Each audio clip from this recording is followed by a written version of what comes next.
Hello. Thank you for joining us for another episode of This Week in AML. I'm John Byrne, Chair of the AMLRS Advisory Board.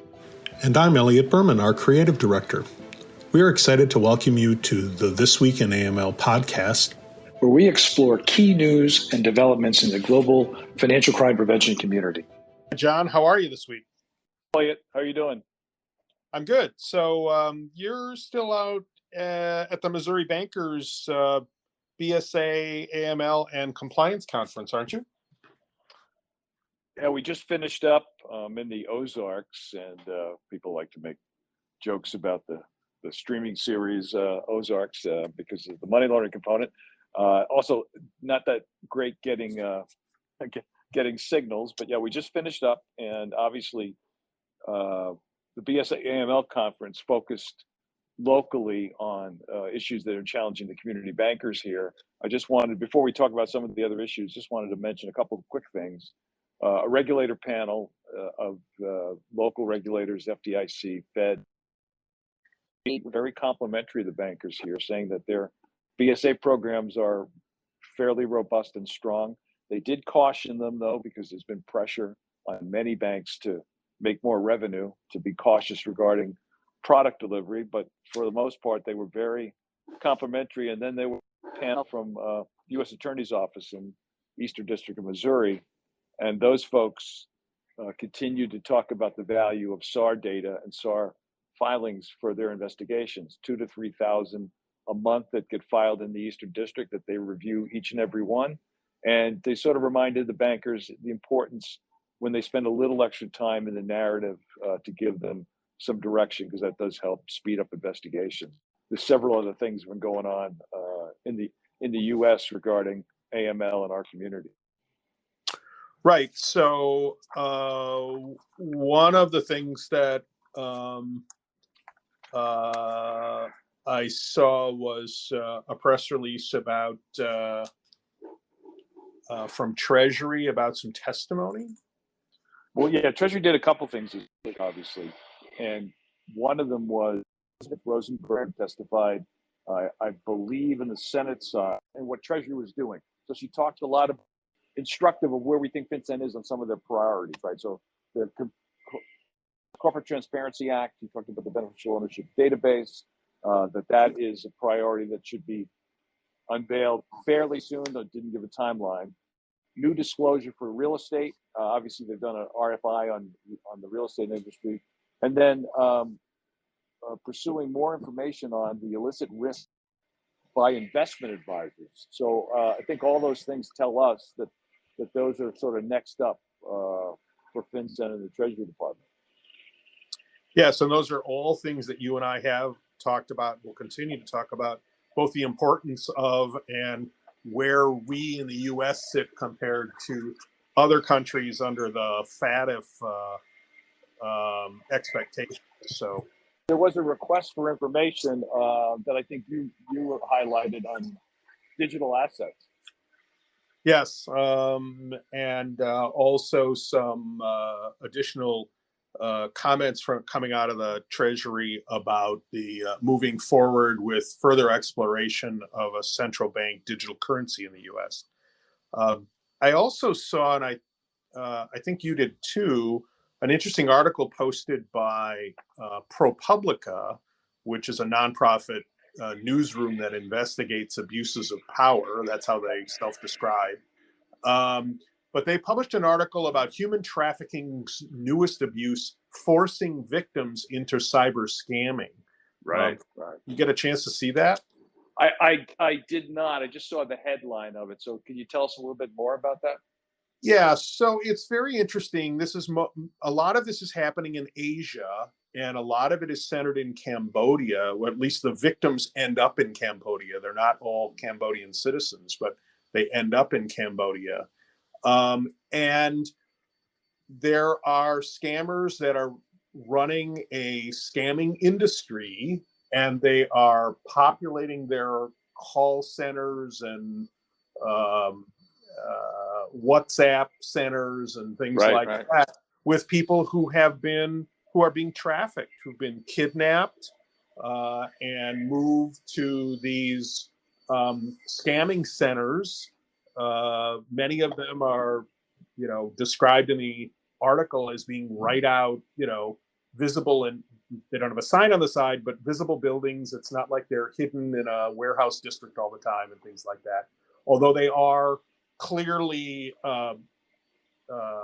imprisoned, these folks are clearly imprisoned and enslaved, but they are being forced to perpetrate romance scams and other investment scams targeted both at the U.S. and around other countries around the world. And it's clearly terrible conditions for these folks, and it's really a brute force effort in terms of what the scammers are trying to accomplish. Their hit rate can be very low, but the success when they do have a hit can be very high. And it's a very gruesome tale.